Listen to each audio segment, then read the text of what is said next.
So yan guys, good morning. So may gagawin tayo ngayon ay magkakalkal tayo ng 5 na euro 150. So si boss galing pa ng sa Pampalay ba o San Jose. So napanood niya yung binilag natin na ganun, kaya gusto niyang ipagaya.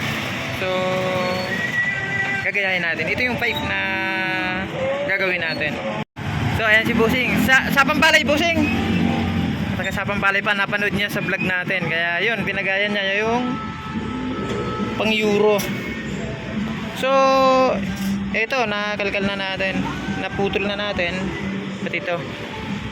So hindi ko na napakita kanina kasi yung isa kong camera is naiwan ko, so mano-mano lang natin nagagawin.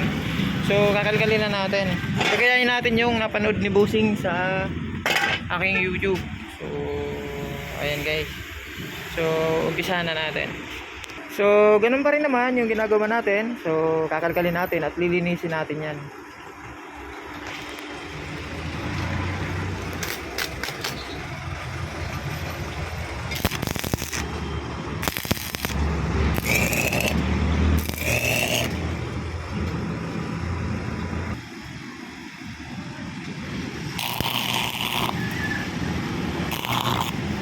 Kaya kailangan malinis yan, alisin natin yan.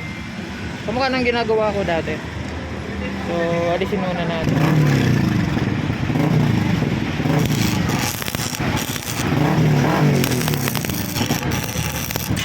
Yun, kailangan tanggalin yun, pinakadulo niyan.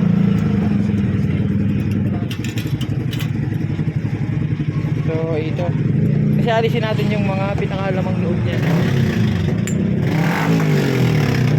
So meron pa yan, tingnan natin. So yan, meron pa yan pinakailalim, saka yung pinaka filter nya. So aalisin natin yan, dudukutin nga lang natin. Ayan. So antayin natin kung paano natin dudukutin. So yan guys, natanggal na natin yung pinaka bracket doon sa ilalim. So ngayon naman is syempre katulad ng ginagawa natin pag sa euro, so puputulin natin dito para matanggal natin yung catalytic or filter. So putulin muna natin. So ayan guys, naputol na natin. Ito na yung pinaka-elbow nya, tapos yung nasa loob yung pinaka-catalytic nya. So ayan na, yun, natanggal na natin. So okay na siya. Yan. So para mas malinaw. So ayan na, medyo mainit nga ito. Oh, malinis na siya. So ito yung catalytic na nagpapahirap sa makina para tahimik na tahimik siya. So alisin na natin at papalitan na natin ng panibago para pailabas yung pinakaingay niya. Oh yan, so okay na. So ngayon papalitan na natin ng pinakalamang loob, tapos dahil sinira natin, ibabalik na natin sa dati. Ayan, babalik na natin after natin sirain. So wait. So yan na nga, yan, nadugtong na natin. Yan, para wala ring nangyari. So ngayon bubuuin na natin. So maglalagay na tayo ng pinakalamang loob nito. So susukatin na natin. So tara guys, sukatin na natin. So okay na. So tube ang ilalagay natin at lalagyan natin ng fiber. So yung pinaka-tip nya, so naglaki na rin tayo. Ginawa natin ng 1 in 1/8. Yan, kumpara dun sa stock. Yung stock kasi medyo maliit. Ayan. Ito may tunog na to. Kaso mas may tunog siya pag medyo lumaki. So ayun, so titingnan natin.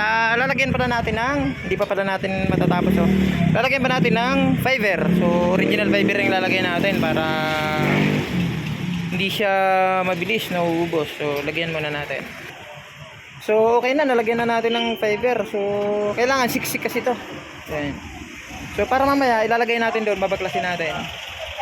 So papakinggan natin kung ano yung magiging tunog. Sana magustuhan ni Bossing, para hindi naman sulit yung pagdayo niya rito sa atin sa Rian Stainless, Marilao, tabing ilog. So ayan.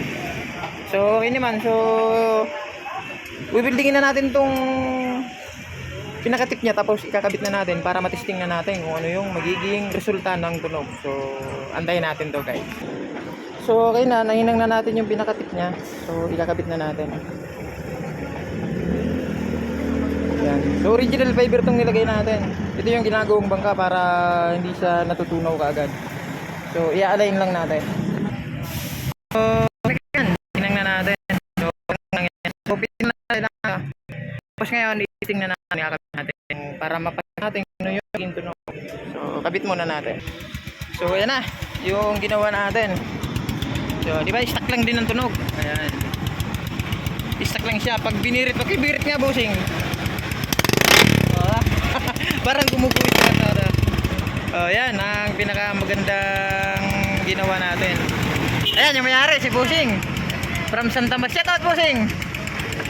Ayan. Customer natin napanood sa YouTube yung ano natin.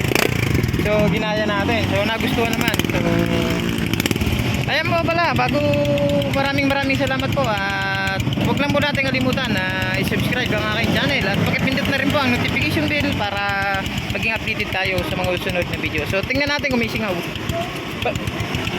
Pabirit nga busing ng konti. Meron. Konti na. Gasket lang yan. So